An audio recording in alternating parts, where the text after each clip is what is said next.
बिस्मिल्लाहिर्रहमानिर्रहीम। ख़िज़ां की रुत में गुलाब लहजा बना के रखना कमाल ये है। हवा की ज़द पे दिया जलाना जला के रखना कमाल ये है। मेरे प्यारे दोस्तों, किसान भाइयों और मुल्क के माहिर साइंसदानों, अस्सलामु अलैकुम। मैं crop specialist doctor Mohammad Tauseef आपके साथ कुछ सेशंस मैक्रो न्यूट्रिएंट यानी अज्जाए कबीरा और माइक्रो न्यूट्रिएंट्स यानी कि अज्जाए सगीरा पर किए, मगर उसमें मुझे खलश रही कि बहुत सारे दोस्तों ने काफ़ी क्वेश्चंस किए, सवालात किए, लेकिन मैं अपनी मसरूफ़ियत की वजह से जवाबात नहीं दे पाया। तो आज मैं आपके साथ बाकायदा एक सेशन कर रहा हूँ, उसमें तकरीबन तमाम सवालात मैंने इकट्ठे कर लिए हैं। अगर फिर भी कोई क्वेश्चन किसी का रह जाए तो वो दोबारा इस पोस्ट के नीचे वो उसको पॉइंट आउट कर सकता है, जिसके लिए मैं बाकायदा एक अलहदा सेशन कर दूंगा। तो दोस्तों, आइए देखते हैं कि हमें किस तरह के क्वेश्चंस आए और उनका जवाब देते हैं। जी, एक दोस्त ने पूछा है कि अस्सलामु अलैकुम सर जी, आपने पिछली वीडियो में कहा था कि बोरान का स्प्रे फोलियर कैसे होता है, प्लीज़ वो बताएं। जी दोस्तों, मेरे ख्याल में हम में से बहुत सारे दोस्तों को बड़ा अच्छी तरह ये पता है कि बोरान का स्प्रे कैसे होता है, लेकिन मेरा बताने का मकसद कुछ और था। बोरान के स्प्रे में चले वो भी मैं दोहराता जाऊं कि बोरान आपको पता है मार्केट में 2-3 किस्म की बोरान मिलती है। बोरिक एसिड आपको मिल रहा है, बोरेक्स मिल रहा है, लोकल कंपनियों के मिल रहे हैं, और अच्छी कंपनियों को आपको जैसे कि सालियो बोर है और ग्रेनियो बोर है, इस तरह के बोरान के जो है ना आपको मिल जाते हैं। इसके अलावा बाकी कंपनियां भी अपने ट्रेड नेम से बेच रही हैं।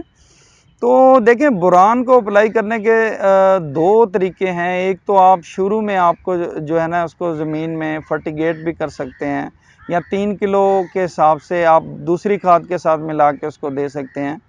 लेकिन इसका जो ज़्यादातर तरीका राइज है वो ये है कि क्योंकि क्रिटिकल स्टेजेस जो फसल की, जैसा कि बूटिंग गोब की हालत है, उसके बाद दाने पकने के अमल का जो पीरियड आता है, इसके दौरान कुछ क्रिटिकल स्टेजें जब वो फसल पानी मांग रही होती है तो उसके साथ मिला के आप फर्टिगेशन भी कर सकते हैं, या फिर आप फोलियर स्प्रे बोरान का कर सकते हैं। तो जो मैं बताना चाह रहा था वो ये था कि आपने बोरान का फोलियर स्प्रे कैसे करना है। अब बोरान, जिंक, कॉपर या जितने भी माइक्रो न्यूट्रिएंट हैं, ये एक ख़ास हद तक हों तो पौधे के लिए खुराक हैं, और हमेशा ये थोड़ी मकदार में चाहिए क्योंकि ये अज्जाए सगीरा हैं। लेकिन अगर ये अपनी मकदार से बढ़ जाएं, जैसा कि जिंक है, जिंक ज़्यादा मकदार में हैवी मेटल बन जाती है और इसकी फाइटोटॉक्सिसिटी उल्टा नुकसान देना शुरू कर देती है। इसी तरह बोरान आप कहीं खुश हो गए कि ज़्यादा मैं अपने जो है उसके ऊपर फ्रूट लेने के लिए, ज़्यादा मकदार में पैदावार लेने के लिए आप ज़्यादा बोरान स्प्रे कर देंगे तो उसका आपको नुकसान होगा। दूसरी बात है वक्त, आपका वक्त स्प्रे करने का कौन सा है। देखें, बोरान जो है 200 ग्राम से लेकर 300, 400, 500 तक आप कर सकते हैं। लेकिन ये कैसे पता चलेगा कि आपने 200 ग्राम, 300 ग्राम, 400 ग्राम या 500 ग्राम करनी है। अगर आपने किसी एक माड़ी सी कंपनी की ली हुई है बोरान या बोरिक एसिड, तो उसमें आप अगर उसको लेबॉर्ट्री में भी टेस्ट कराएं, ना भी कराएं, तो अब वो शायद खुद बता दें उसमें 10 से 11% तक बोरान होती है। तो ऐसी बोरान को आप 400 से 500 ग्राम फी 100 लीटर करके एकड़ के अंदर स्प्रे करेंगे। लेकिन अगर आप अच्छी कंपनी की बोरान यूज़ कर रहे हैं, जैसा कि सोलियो बोर है, ग्रेनियो बोर है, ग्रेनियो बोर सॉरी आप जो है ना स्प्रे के लिए इस्तेमाल नहीं करेंगे क्योंकि वो ग्रेनुलर फॉर्म में आती है, जैसा कि सोलियो बोर है, या और कोई सॉल्युबल पोटाश के नाम से कहीं भी अगर किसी कंपनी में सेल हो रही है और उसमें 20.5% अगर बोरान पूरी है, तो आप 250 से 300 ग्राम कर लें तो वो काफ़ी है। अच्छा, इसमें फिर ज़्यादा या कम करना मैटर नहीं करता।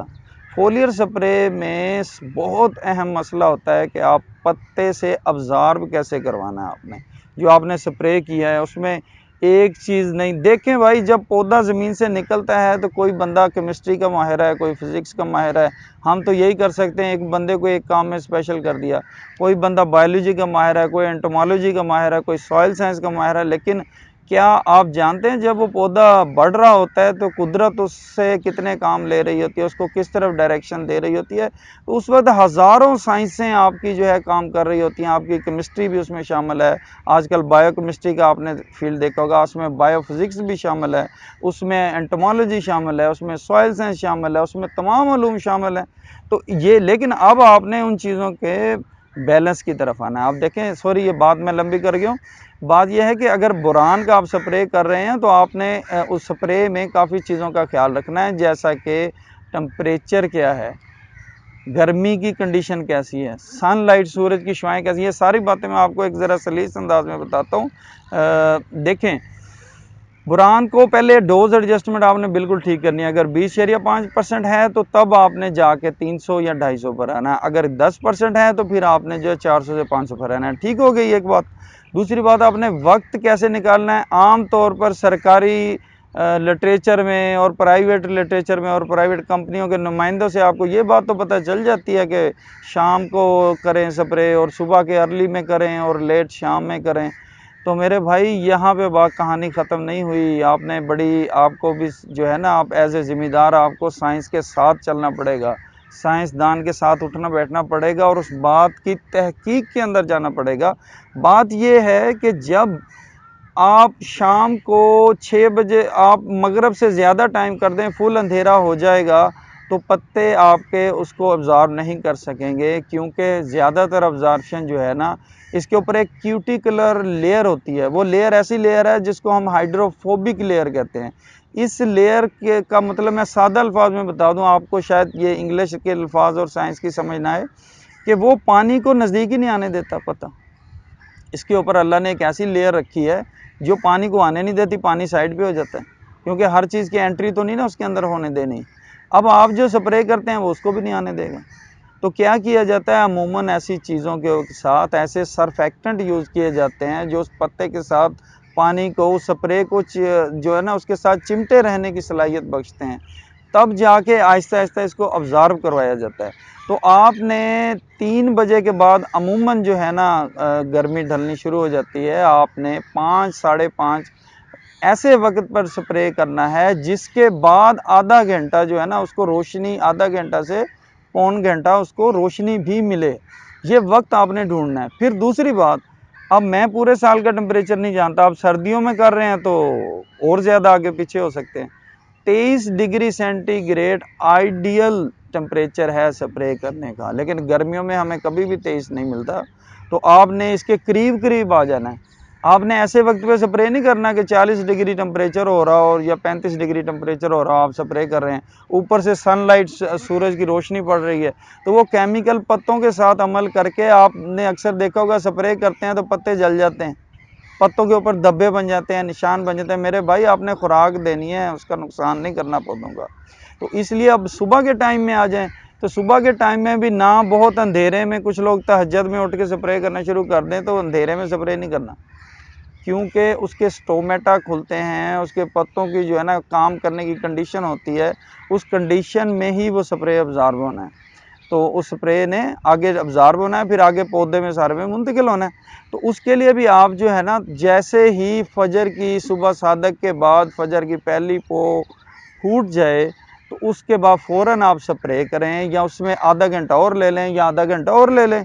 अच्छा, अब 10 बजे अमूमन कह दिया जाता है, उससे पहले कर लें। लेकिन अब आपने जिस दिन स्प्रे करें, टेम्परेचर आपने देखना है, मुझे नहीं पता वो उस दिन क्या टेम्परेचर था। आपने कोशिश करनी है मेरे भाई 23 डिग्री सेंटीग्रेड टेम्परेचर हो या 23 के करीब करीब हो।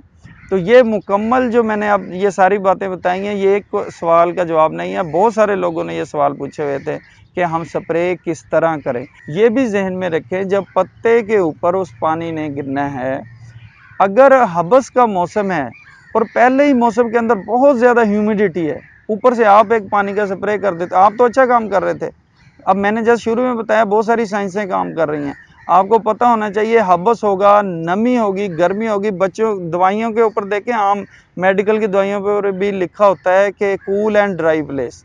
ये क्यों लिखा होता है कि जैसे ही हॉट प्लेस होगी, जैसे ही प्लेस ड्राई नहीं होगी, तो दुनिया की तमाम बीमारियां, फंगस अपना काम शुरू कर देती हैं, बायोलॉजिकल एक्टिविटी स्टार्ट हो जाती है।